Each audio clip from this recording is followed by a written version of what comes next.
Magandang araw, Lubowans. Narito na ang latest mula sa Bayan ng Lubo. Ito po ang Lubot ang Lao TV News Update.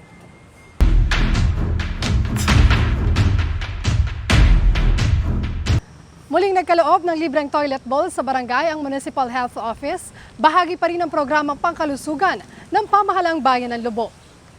Nitong Lunes, ika-14 ng Agosto, pinangunahan ni Mayor Lota Manalo, Municipal Health Officer Dr. Ali Caintinio, ang pagtuturnover ng libreng toilet bowls sa barangay San Nicolas. Ito ay bilang bahagi ng Environmental Health Sanitation Program ng ating pamahalang bayan sa pangunguna ng MHO.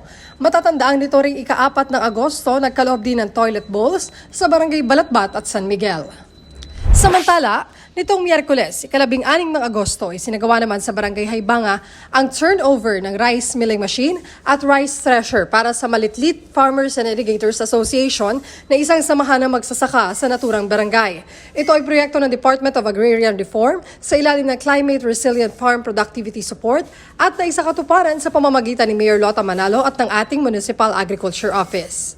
Noon namang Huwebes, August 17, nagsagawa ng scoping and negotiation meeting sa tanggapan ng punong bayan ng National Commission for Culture and Arts at ang lokal na pamahalaang bayan ng Lubo patungkol sa isasagawang cultural mapping program sa bayan ng Lubo.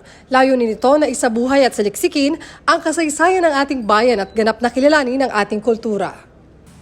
At yan po ang mga pinakabagong balita sa bayan ng Lubo. Ako po si Angelique Atienza Romero. Muli, ito ang Lubot ang Lao TV News Update.